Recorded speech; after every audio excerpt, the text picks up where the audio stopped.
एक शब्द है सामान्य, और सामान्य से विपरीत शब्द है विशेष। बहुत बढ़िया, आप जानते हैं सामान्य से विपरीत शब्द है विशेष। आप लोग सामान्य हैं कि विशेष हैं? आप विशेष नहीं हैं, आज विशेष हैं। सौधर्मेंद्र बने हैं, यज्ञ नायक बने हैं, विशेष बन गए आज तो आप। अरे बोलिए ना, विशेष है ना? आप लोग सामान्य हैं कि विशेष हैं? विशेष हैं। भगवान के दर्शन करने आए हैं, विशेष हैं, सामान्य कैसे हो सकते हैं? विशेष बनने में थोड़ा सा अच्छा फील होता है। विशेष बनने के लिए तो कितनी मेहनत करते हैं, है ना? मतलब विशेष बनना अच्छा है, हाँ या ना? विशेष बनना अच्छा है। आपका नाम क्या है? विजय कुमार जी। अब आप बताइए कि विशेष बनना अच्छा है कि सामान्य बनना अच्छा है? विशेष। बैठ जाइए, अभी सिद्ध करती हूं कि सामान्य बनना अच्छा है। सबकी एडवाइस आ गई है कि विशेष बनना अच्छा है। सामान्य और विशेष, वर्तमान समय में सभी विशेष हैं, एक भी सामान्य नहीं है। जितने संसारी प्राणी हैं, जितने, चाहे वो त्रयंच गति के जीव हों, चाहे देव गति के जीव हों, चाहे नरक गति के जीव हों, चाहे मनुष्य गति के जीव हों, सब विशेष हैं, एक भी सामान्य नहीं है इनमें। अब आप कहोगे माता जी ऐसे कैसे हो सकता है? सबसे पहले सामान्य और विशेष की परिभाषा समझो कि सामान्य किसे कहते हैं और विशेष किसे कहते हैं। आत्मा कहा, आत्मा, ये सामान्य शब्द हो गया। आत्मा आपके अंदर भी है, आत्मा पशुओं में भी है, आत्मा नारकियों में भी है, आत्मा देवों में भी है। तो ये हो गया सामान्य। कौन सा हो गया? सामान्य। यानी कोई विशेषता आ जाए तो विशेष, कोई विशेषता आ जाए तो विशेष, वरना सामान्य। जैसे जंगल, जंगल कहाँ ना, जंगल का क्या मतलब होता है? जहां बहुत सारे पेड़ होते हैं, जहां बहुत सारे पेड़ होते हैं मतलब जंगल। एक शब्द कह दिया, सामान्यतः सभी पेड़ आ गए इसमें। ये आम का पेड़ है, ये इमली का है, ये बरगद का है, ये नींबू का है, ये विशेष हो गया। ये क्या हो गया? विशेष हो गया। हमने कहा आत्मा, इसमें चारों गति के जीव आ गए, ये हो गया सामान्य। हमने कहा मनुष्य, देव, पशु, ये क्या हो गया? समझ में आया है? तो विशेष एक कोई भी अच्छी या बुरी क्वालिटी आ जाए उसका मतलब होता है विशेष। और जो हम हैं, क्या जो हम हैं वैसा रहना होता है सामान्य। वर्तमान समय में हर मनुष्य विशेष बनने की कोशिश में लगा हुआ है, विशेष बनने के लिए भयंकर मेहनत कर रहा है कि विशेष बन जाऊं। और विशेष कैसे बना जा सकता है? तो सबसे पहले सबसे सरल रास्ता है धन का। मुझे मेहनत किसके लिए करनी है? दूसरे में। अपने में गुण पैदा नहीं करना है, अपने में गुण पैदा नहीं करना है। क्या करना है? धन कमाओ, तो धन से विशेष बन जाएंगे। जो धन से विशेष नहीं बन पाते हैं, फिर वो श्रृंगार से विशेष बनते हैं। श्रृंगार क्या है? विशेष होने का एक साधन है। सबसे अलग लगूं, सबसे अलग दिखूं, हाँ, और उसके लिए वस्त्र सबसे ज्यादा आजकल की फैशन में है। विशेष बनने के लिए मुझे सबके जैसे नहीं चाहिए, मेरी अलग डिजाइन का होना चाहिए, मेरी डिजाइन सबसे अलग होनी चाहिए। मैं सबके जैसे नहीं पहनूंगी, मैं सामान्य नहीं हूं, मैं कौन हूं? विशेष हूं मैं। अब विशेष बनने के लिए कपड़े तरह तरह के, अब उस विशेष बनने के लिए यदि सब लोग सिले हुए कपड़े पहनते हैं तो विशेष बनने के लिए फटे कपड़े पहनना शुरू कर देंगे। ये क्या है? फटे कपड़े कोई पहनना अच्छी बात है क्या? लेकिन नहीं, सब सिले पहन रहे हैं ना, तो मैं फटे पहनूंगा तो सबसे अलग हो गया, मैं विशेष बन गया। सब चोटी बनाते हैं तो मैं बाल खोल के रहूंगी तो मैं विशेष हो गई। यही चल रहा है कि नहीं चल रहा है? पहले सब दाढ़ी साफ करके रखते थे तो सब सामान्य हो गए थे, अब विशेष में आया, दाढ़ी की फैशन आ गई। भाई अलग होना चाहिए, वो चाहे दाढ़ी बना के हो, चाहे बाल खोल के हो, चाहे कपड़ों के काट के हो, चाहे छेद करके हो, चाहे छोटे करके हो, लेकिन होना चाहिए विशेष। इंसान सामान्य नहीं रहना चाहता है, इंसान विशेष बनना चाहता है। ये बात पशुओं में नहीं है, वे सब सामान्य रहते हैं? अब सामान्य तो रहेंगे ना, योग्यता नहीं है विशेष बनने की, उनके अंदर क्वालिटी नहीं है विशेष बनने की, इसलिए वो सामान्य बने सब घूमते रहते हैं। लेकिन यहाँ तो योग्यता है ना, तो उस योग्यता का उपयोग आत्मा में ना करके, धर्म में ना करके, सारी चीजें बाहर में उपयोग कर रहे उसका। अपने आत्मा को, गुणों को उघाड़ने की बजाय बाहर की चीजों को इकट्ठा करके विशेष बनना चाहते हैं। अब किसी के पास यदि 10,000 वाला मोबाइल होगा तो विशेष बनना है, क्या करें? सबके पास 10,000 वाला है, 20,000 वाला ले आएंगे। अब सबके पास 20 वाला आ गया तो हम 50 वाला ले आएंगे। अब सबके पास 50 वाला आ गया, भाई साहब उंगली दिखा रहे, 1 लाख वाला ले आएंगे। अब हम मोबाइल से विशेष बन गए, तेरे पास वो वाला मोबाइल नहीं, मेरे पास मोबाइल है।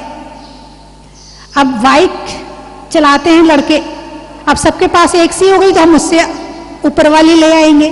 तुम्हारे पास वो वाली गाड़ी है तो हम वो वाली गाड़ी ले आएंगे। मगर बनना विशेष है, और विशेष बनने में इतनी मेहनत करते हैं, इतनी मेहनत करते हैं कि सामान्य बनने में कोई मेहनत की जरूरत नहीं है। आराम से शांति से बैठो, सामान्य बन गए। जब कभी कहीं दंगे होते हैं, लड़ाई झगड़े होते हैं, और जब शांति आ जाए तो लोग क्या कहते हैं? स्थिति सामान्य हो गई। क्या कहते हैं? स्थिति सामान्य हो गई। इसका मतलब स्थिति विशेष थी, यानी लड़ाई होना विशेष, बुराई या अच्छाई, कोई भी क्वालिटी यदि अलग जा रही है तो वो विशेष, और वो जब नीचे आ गए तो सामान्य, स्थिति सामान्य हो गई। ऐसे ही है ना? अच्छा अब ये बताओ कि मुनिराज दीक्षा लेते हैं तो विशेष बनने के लिए लेते हैं कि सामान्य बनने के लिए? नहीं, विशेष बन गए, कुछ विशेष आ गई क्वालिटी हमारे अंदर। नहीं, जितने सिद्धालय में सिद्ध भगवान हैं वो सारे विशेष हैं कि सामान्य हैं? सामान्य है। आत्मा का अपना स्वरूप प्रकट हो जाना सामान्य है। अपना स्वरूप, अपनी क्वालिटी, और अपनी क्वालिटी में ना जाकर हम दूसरे की क्वालिटी में जा रहे हैं, वो विशेष है। अभी सारा संसार किस क्वालिटी में जा रहा है? अपनी क्वालिटी में जा रहा है, या पुद्गल की क्वालिटी को निखार रहा है? पुद्गल की क्वालिटी को निखार रहा है, उसको ही चमकाने में लगा पड़ा है। आत्मा को चमकाने की बजाय पुद्गल को चमकाने में लगा हुआ है। वो पुद्गल से विशेष बनना चाहता है, वो अपनी स्थिति सामान्य में नहीं रहना चाहता है। जैसे पानी है, ठीक है, पानी जो वातावरण है नॉर्मल है, सामान्य है, ठीक है। उस पानी को गर्म कर लिया, क्या हो गया? विशेष हो गया, ठीक है। उस पानी में चाय पत्ती और डाल दी और विशेष हो गई, चीनी और डाल दी और विशेष हो गई, दूध और डाल लिया अब विशेषताएं बढ़ती जा रही, पानी सामान्य नहीं रहा, पानी सामान्य नहीं रहा। अब उस चाय में कलर भी आ गया, किसी में लाल आया, किसी में कत्थई आया, किसी में, तो वो विशेष हो गया, अब वो पानी नहीं रहा। ऐसे ही आत्मा यदि अकेली रहे, अपने आप में रहे, अपने गुणों में रहे तो सामान्य, और आत्मा अपने से निकलकर बाहर में घूमती रहे, इसका मतलब विशेष। अब बताओ तुम्हें विशेष बनना कि सामान्य बनना? शुरू में तो आप सब विशेष बनना है, सामान्य कैसे बन के रहे? विशेष बनकर ज्यादा समय रह ही नहीं सकते हैं। अभी आप विशेष प्रवचन सुन रहे हैं, प्रवचन का आपका दिमाग कहाँ है? प्रवचन में, पूरे अट्रैक्शन सावधानी के साथ में आप प्रवचन सुन रहे हैं। ये विशेष समय चल रहा है आपका। कौन सा समय चल रहा है? विशेष समय। अब आप प्रवचन कितने घंटे सुन सकते हैं? आधा घंटा के बाद घड़ी देखने लगोगे, आधा घंटा हो गया, पौन घंटा हो गया, अब तो हाथ पांव में खुजली भी आने लगी, अब तो पालती जो आसन लगा के बैठते उसको भी पलटना पड़ेगा, अब तो पेट में भूख भी लगने लगी। अभी आप प्रवचन सुनते समय विशेष ध्यान से सुन रहे, विशेष है, सामान्य नहीं है अभी आप। तो विशेष स्थिति में ज्यादा नहीं रह जा सकता है। आप शादी में जाते हैं, शादी के कपड़े पहनते हैं, ऊपर से नीचे तक लद जाते हैं, विशेष बन गए। क्या बन गए? विशेष। कितनी देर रह सकते? आपसे कहा जाए आप 24 घंटे 2 महीने तक ऐसे ही रहो, रह सकते हो? नहीं। सामान्य कपड़ों में तो आप 2 महीना रह सकते हो, मगर विशेष कपड़ों में नहीं रह सकते हो। आप कोई भी काम कर रहे हो, जब आपकी विशेषता प्रकट हो रही है, वो स्थिति ज्यादा देर नहीं रह सकती है, सामान्य स्थिति में आना पड़ेगा। क्रोध है विशेष। क्रोधी क्या है? क्रोधी व्यक्ति का क्रोध प्रकट हो रहा है, जिस समय वो क्रोध कर रहा है उस समय वो सामान्य है कि विशेष है? वो क्या कहेंगे? अभी रुक जा भाई, अभी वो गुस्से में है, जब वो सामान्य हो जाए ना तब बात करना। क्या कहोगे? जब वो सामान्य हो जाए तब बात करना। अब समझ में आया सामान्य क्या है? हैं? आप विशेष का मतलब ये समझते कि क्रोध तो बेकार की चीज है, इसलिए उसको विशेष मान नहीं सकते हैं। लेकिन पुद्गल की स्थिति में, चाहे क्रोध की स्थिति हो, चाहे अभिमान में दिखाने की स्थिति हो, जब आप सज सवर के ज्यादा देर नहीं रह सकते तो क्रोध करके कैसे ज्यादा देर रह सकते? जब क्रोध कषाय ज्यादा देर नहीं टिक सकती तो मान कैसे टिक जाएगी? मान का मतलब दिखावा, दिखावे का मतलब श्रृंगार, दिखावे का मतलब श्रृंगार। तो जब एक क्रोधी व्यक्ति सामान्य स्थिति में नहीं है, आपने खुद कहा अभी, अब क्रोध में कितनी देर रह सकता आदमी? 24 घंटे रह सकता है क्या? अरे बोलिए ना, नहीं रह सकता। क्यों? सामान्य में आना पड़ेगा। जो आत्मा का स्वभाव है उसमें वापस आना पड़ेगा। जैसे गर्म पानी है, जब तक गैस पे चढ़ा है तब तक गर्म है, उतार के रख दो सामान्य हो जाएगा। ऐसा ही है ना? तो सामान्य स्थिति में ही आप बिना क्रोध के 24 घंटा तो रह सकते हो। रह सकते कि नहीं? यदि आपको कोई निमित्त ना मिले, आपको कोई क्रोध दिलाने वाला ना मिले, या आप ही किसी अपने काम में व्यस्त हैं, तो आपको गुस्सा नहीं आ रहा है, तो आप 24 घंटे बिना क्रोध के निकाल सकते हैं। लेकिन 24 घंटे क्रोध के नहीं निकाल सकते हैं। इसका मतलब है कि हमें सामान्य रहना ही हमारे लिए अच्छा है, विशेष रहना हमारे लिए अच्छा नहीं है। लेकिन विशेष बनने के लिए अब आप जिसको विशेष मानते हैं, आपने क्रोध को विशेष नहीं माना, जबकि जैन धर्म में दोनों अवस्थाएं विशेष हैं, चाहे मान कषाय की हो, चाहे क्रोध कषाय की हो, चाहे मायाचारी की हो, चाहे लोभ की हो। ये चारों अवस्थाएं विशेष नहीं है। विशेष होते हुए यदि आप ज्यादा देर रहना चाहोगे तो टिक नहीं पाओगे, उसमें वापस सामान्य में आना पड़ेगा। ठीक है, तो बात चल रही थी रिद्धियों की, आत्मा की, शक्तियों की। आत्मा में बहुत सारी शक्तियां हैं। आत्मा के सामान्य गुण कौन से हैं मालूम है आपको? सामान्य गुण पता है आपको? अपने, मेरे नहीं, आपको अपने सामान्य गुण पता है? हैं? बोलो, आपको अपने गुण नहीं पता है? अभी आपको आपसे किसी और चीज के विषय में पूछा जाए, आप फटाफट बता दोगे।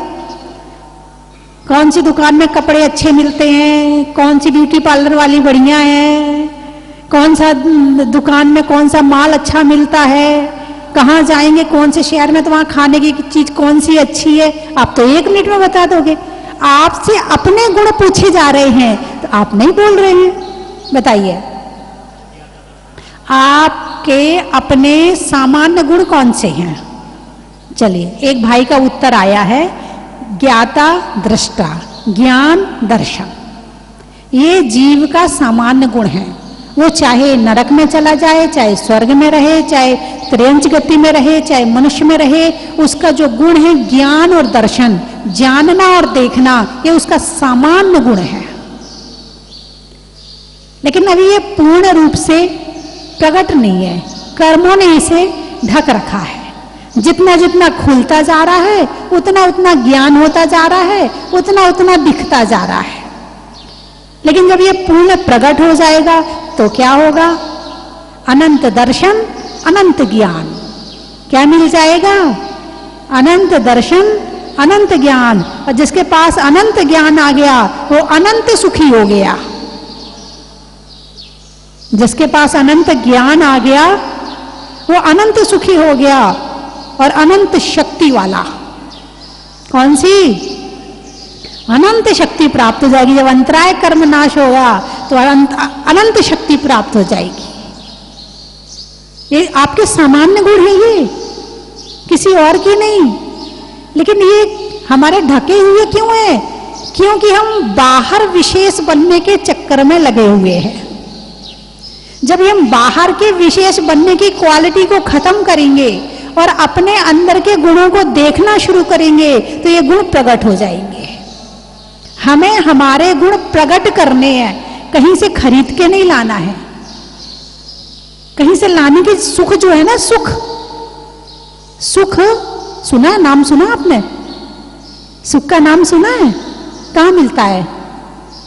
कपड़ों की दुकान में, बढ़िया बढ़िया कपड़े पहनने में नहीं, तो बढ़िया बढ़िया खाने में, तो बढ़िया बढ़िया टीवी देखने में, अच्छी बड़ी वाली एलईडी आ जाए घर में, उसमें सुख है। काय में सुख है? सुख अंदर है। सुख कहाँ है? अंदर है। और खोज कहाँ रहे हैं? बाहर। इसलिए मामला गड़बड़ हो जाता है। जब तक ये सुख बाहर खोजा जाता रहेगा तब तक दुखी रहेंगे। और जिस दिन ये सुख आंख बंद करके आत्मा के चिंतन में बैठ जाएंगे तो सुख प्रकट हो जाएगा, खोजना नहीं पड़ेगा। ज्ञान का अभ्यास करो, स्वाध्याय करो और फिर उसे बैठकर आनंद लो। सुख बुलाना नहीं पड़ेगा, भरा पड़ा है अंदर में। तो बात 64 रिद्धियों की चल रही थी, शक्तियों की चल रही थी, चमत्कारों की चल रही थी कि आत्मा के स्वयं की इतने चमत्कार हैं कि किसी कहीं बाहर के चमत्कारों को देखने की जरूरत ही नहीं है। आत्मा जब अंदर में जाना शुरू करती है तो आत्मा से चमत्कार पैदा होने शुरू हो जाते हैं। चर्चा हुई थी अणिमा रिद्धि, महिमा रिद्धि। अगली रिद्धि का नाम है लघिमा रिद्धि। कल बताया था कि लघिमा रिद्धिधारी जो मुनिराज होते हैं वो अपना रूप अणु, परमाणु से भी छोटा बना सकते हैं। लघिमा रिद्धिधारी मुनि। फिर है गरिमा रिद्धि, महिमा रिद्धि। महिमा रिद्धि में इतना भारी शरीर बना लेते हैं, इतना भारी कर लेते हैं कि कोई उनको हिला नहीं सकता है। यदि वो जहां पैर रख दे ना, कोई हिला नहीं सकता है। अचल अडिग दृढ़ हो जाते हैं और भारी इतने हो जाते हैं। आपको पता विष्णु कुमार मुनि ने, याद आ गई, कल की चर्चा है कि वो बलि के ऊपर पैर रख दिया था, हिला नहीं पाया था। और वो तो क्या, ऐसे कई खट्टे बलि इकट्ठे हो जाएं तो भी नहीं हिला सकते। ये महिमा रिद्धि का चमत्कार है। आप चाहते ना कि आपको कोई हिला ना पाए, तो उसके लिए बाहर शक्ति नहीं मिलेगी, अंदर में मिलेगी। तपस्या करेंगे, त्याग करेंगे, दीक्षा लेंगे, शक्तियां प्रकट होनी शुरू हो जाएंगी। और यहां से यदि वो अपना हाथ आगे बढ़ाएं तो सूरज को भी छू सकते हैं, चांद को भी छू सकते हैं, और यहीं बैठे बैठे सुमेरु पर्वत की चोटी को भी छू सकते हैं। ऐसी प्राप्ति रिद्धि होती है। आप लोग तो चाहते ही हैं ऐसी कोई रिद्धि विद्या हमें भी मिल जाए, हैं? कुछ लोग तो कहते, बोले माता जी इतना मन करता है जहाजपुर आने का, इतना मन करता है जहाजपुर आने का, पंख होते तो उड़ के आ जाते। बहुत से लोग कहते, बोले बहुत मन करता है आने का, अब लेकिन अब क्या करें, आ ही नहीं सकते, पंख है ही नहीं हमारे पास में। मैंने कहा जिनके पास में पंख है उनके पास में अकल नहीं है, और जिनके पास में भावना है, इच्छा है, भक्ति है, उनके पास में पंख नहीं है। अब काम कैसे हो? तो काम कैसे हो? रिद्धियां है ना, लेकिन पंचम काल में ये रिद्धियां अभी नहीं होती है। पंचम काल में इन रिद्धियों, क्योंकि इस जितनी रिद्धियों को प्राप्त करने के लिए तपस्या चाहिए, जितना त्याग चाहिए, जितनी निष्प्रय वृत्ति चाहिए, जितना वैराग्य चाहिए, जितनी वीतरागता चाहिए, वो इस काल में संभव नहीं है।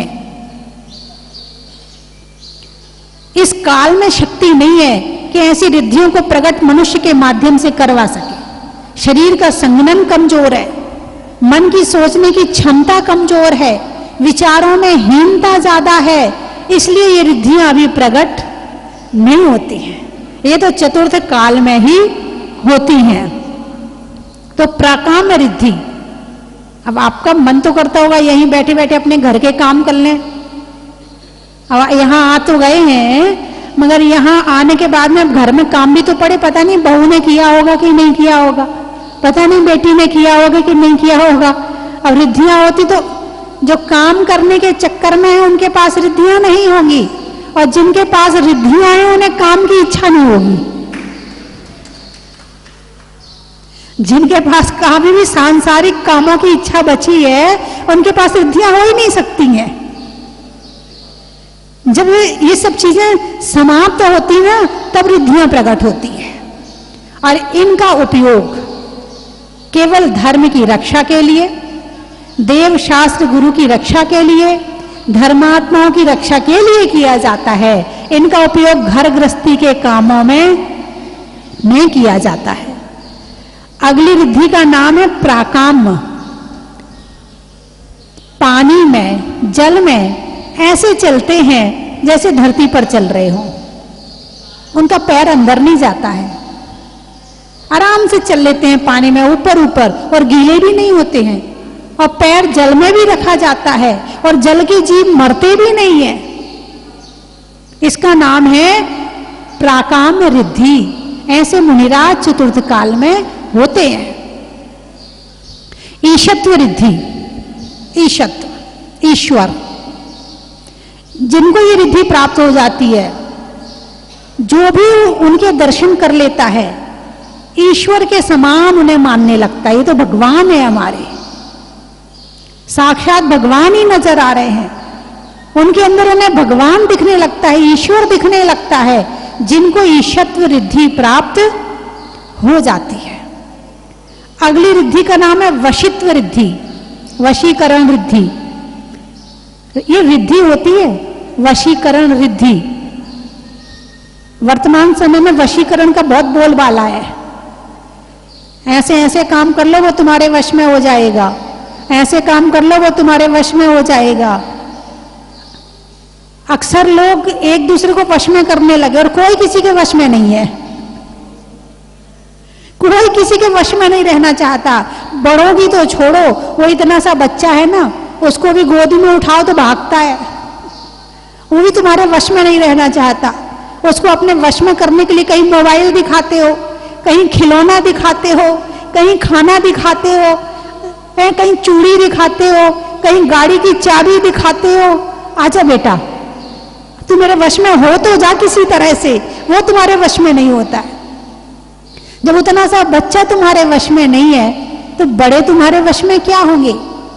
अक्सर लोगों की शिकायत होती, ये हमारी बात नहीं मानते हैं, ये हमारी सुनते नहीं है। कभी पत्नी पति के लिए कहती है, कभी पति पत्नी के लिए कहता, ये सुनते नहीं हमारी। मैंने कहा कान कमजोर है तो मशीन लगवा दो, सुनते नहीं है तो। नहीं नहीं, वो ऐसे नहीं, वो हमारी बात मानते नहीं। अच्छा अच्छा अच्छा अच्छा अच्छा, तो एक दूसरे को वश में करना है तो वशीकरण तो एक ही मंत्र है कि प्रेम से रहो, एक दूसरे के अनुकूल रहो, एक दूसरे के विरोध में ना रह करके समर्थन में रहो, एक दूसरे का सम्मान करो। पंचम काल का वशीकरण है, पंचम काल का। हाँ, कोई दूसरी शक्ति नहीं है। आप गिफ्ट दोगे, कितनी देर वश में रहेगा? जब तक वो गिफ्ट याद है, अरे बढ़िया डायमंड सेट दिया, इसकी बात तो माननी पड़ेगी, है। लेकिन सबसे बड़ा वशीकरण मंत्र है प्रिय वाणी। कौन सी वाणी? प्रिय वाणी, मीठी वाणी, क्रोध नहीं करना, है सम्मान करना, गुणों का आदर करना और स्वयं धर्मात्मा होना। धर्मात्मा के प्रति सबके भाव अपने आप ही अच्छे होते हैं। अरे अरे इससे कुछ मत बोल, अभी ये मंदिर जा रहा है, अभी मूड खराब मत कर, इसका रहने दे। अरे आज इसका उपवास है, इससे कुछ मत कहना। अब भादों का महीना लग गया, अब बहुत सारे लोग भादों में धर्म करना शुरू कर देते हैं, और करना भी चाहिए। बहुत से लोग भादों के महीने में बाजार का खाना छोड़ देते हैं, बहुत से लोग रात्रि भोजन छोड़ देते हैं, बहुत से लोग एक टाइम पूरे महीने एक टाइम खाते हैं, बहुत से लोग होंगे भादों में। यानी भादों का महीना पता नहीं क्या असर है इसमें, भादों लगते ही अपने आप ही भावनाएं बनने लगती है, मन अपने आप ही शांत हो जाता है, अपने आप ही बाहर से अलग होने लगता है। चलो भाई माला फेर लो, भादों का महीना लग गया, अच्छी बात है, करना चाहिए। हिंदी में मात्रा का, स्कूल में छात्रा का, और आज आपकी जहाजपुर की यात्रा का, गाने में सुर का, नृत्य में नूपुर का, आने वालों में दीमापुर से भी आए क्या? कोई नहीं आए? आते रहते हैं। आने वालों में दीमापुर का बड़ा ही महत्व है। साड़ी में फॉल का, भोजन में दाल का, और आने वालों में इम्फाल का बड़ा ही महत्व है। हरदा छोड़ने में जर्दा का, गांव में वर्धा का, और आने वालों में हरदा का बड़ा ही महत्व है। हरिद्वार महिलाओं में कड़ा का, भोजन में बड़ा का, और आने वालों में बांसवाड़ा का बड़ा ही महत्व है। गाने में सुर का, नृत्य में नूपुर का, आने वालों में जयपुर का बड़ा ही महत्व है। वृक्षों में बड़ का, बड़ की जड़ का, आने वालों में सुजानगढ़ का बड़ा ही महत्व है। रंगों में हरा का, रहने के लिए धरा का, आने वालों में मालपुरा का बड़ा ही महत्व है। नहीं होने में विवाद का, गुरुओं के आशीर्वाद का, आने वालों में शिकोहावाद का बड़ा ही महत्व है। बोलिए 24वां भगवान की। जब बाबा की इच्छा होती है जब ही आता है, और मेरे को यहाँ आके प्रथम कलश करने में जो आनंद की अनुभूति हुई है उसको मैं शब्दों में बयान नहीं कर सकता। तीसरी दफे आए हैं, लेकिन हम जब भी आए हैं हमें बहुत ही अच्छा लगता है। वंदामी माता जी, वंदामी वंदामी। मैं यहाँ तीसरी बार आई हूँ और मुझे आके इतनी आनंद की अनुभूति होती है कि माता जी मैं बता नहीं सकती। अब की बार जब 2 बार आई थी तो ये मंदिर बना नहीं था, अभी जब आई हूँ कल से ऐसा लग रहा है कि मंदिर में ही बैठी रहूं और भगवान के समक्ष अपने भावना व्यक्त करती रहूं। माता जी आपने ये जो धाम बनाया है उसके लिए आपकी कितनी प्रशंसा की जाए उतनी कम है। बहुत बहुत अनुमोदना है माता जी इस कार्य के लिए। वंदामी माता जी, वंदामी वंदामी। आ रहा हूँ, पहले तो वहाँ थे पर यहाँ प्रतिष्ठा होने के बाद पहली बार आ रहा हूँ और बहुत ही अच्छा आनंद की अनुभूति हो रही है। और ये हॉल और ये यहाँ की जो कलाकृति और जितना अच्छा कार्यक्रम है, कार्य है, बहुत ही सहानुभूति और अच्छा है। मोहक प्रतिमा जी हैं जिनको देखने से ही इनका अतिशय जान पड़ता है। ऐसी प्रतिमा कहीं भी देखने को नहीं मिलती, इतनी सुंदर प्रतिमा है ये। बोलिए श्री 1008 मुनीश्वरनाथ भगवान की जय। मैं एक और बात बताना चाहूँगा जो मुझे यहाँ आकर पता चला कि मेरे बेटे का जन्मदिन उसी दिन पड़ता है जिस दिन भगवान निकले थे, 23 अप्रैल 2013। ये भी 2013 23 अप्रैल को ही हुआ था। बदनामी माता जी, बदनामी बदनामी माता जी। मैं यहाँ पे पहली बार आया हूँ जब मैंने ये बात सुनी कि जब मेरा जन्मदिन उसी दिन हुआ था जिस दिन मुनीश्वरनाथ भगवान जी की मूर्ति निकली थी, तो मुझे यहाँ पे आके बहुत अच्छा लगा। नमस्ते माता जी। बदनामी माता जी, बदनामी बदनामी। बहुत वर्षों से जुड़ा हुआ हूँ और शायद मंदिर निर्माण में भी शुरू से जुड़ा हुआ हूँ और आनंद की अनुभूति ही अलग है यहाँ आने के बाद। और दर्शन का अपना एक अलग जो शांति की अनुभूति होती है वो मेरे ख्याल में कहीं हो नहीं पाती। तो यहाँ के बारे में क्या कहें, ये तो भगवान खुद विराजमान हैं और उनके दर्शन का लाभ आप सबों को मिल रहा है। इससे बड़ी बात क्या होगी कि हम सबों को ये लाभ मिल रहा है। और उसके पश्चात हमारे बीच भी कैमरे के चलो रे चलो, चलो रे चलो रे चलो, चलो जहाजपुर। चलो रे चलो रे चलो, चलो रे चलो।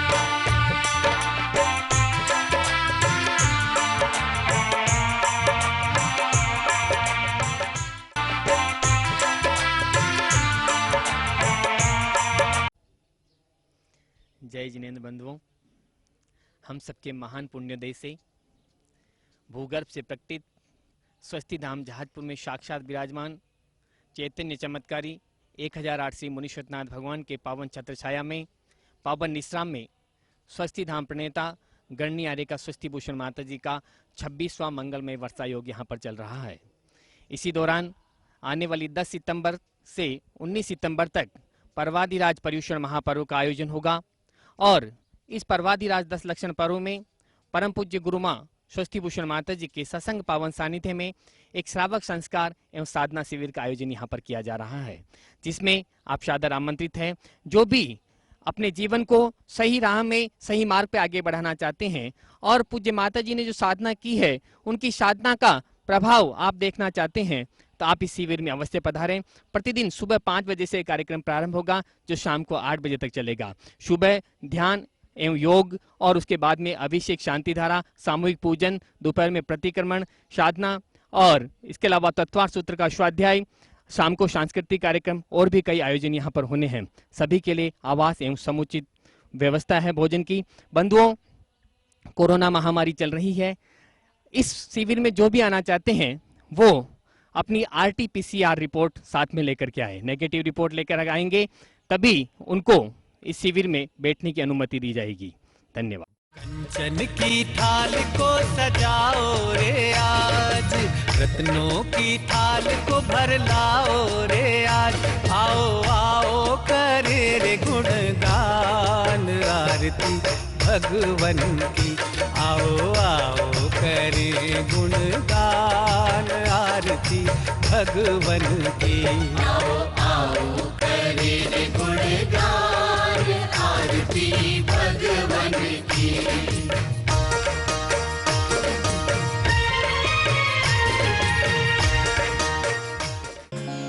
परम विदुषी लेखिका गणिनी आर्यका रत्न श्री 105 स्वस्ति भूषण माता जी, जिन्होंने मात्र 20 वर्ष में 100 से भी अधिक किताबें लिखकर जैन समाज को अनूठा योगदान दिया है। बड़े बड़े विधान जैसे कल्पद्रुम महामंडल विधान, सिद्ध चक्र महामंडल विधान, इंद्रध्वज महामंडल विधान एवं विशेष जनपद, पूजांजलि आदि महत्वपूर्ण साहित्य बहुत ही सरस, सरल व सुबोध शैली में लिखे हैं। इसमें गद्य एवं पद्य साहित्य भी समाहित है। इन महान साहित्यों को पढ़कर आप भी अपने ज्ञान का विकास कर सकते हैं। साहित्य प्राप्त करने हेतु आज ही संपर्क करें। संपर्क सूत्र 7906062500 98683 45768।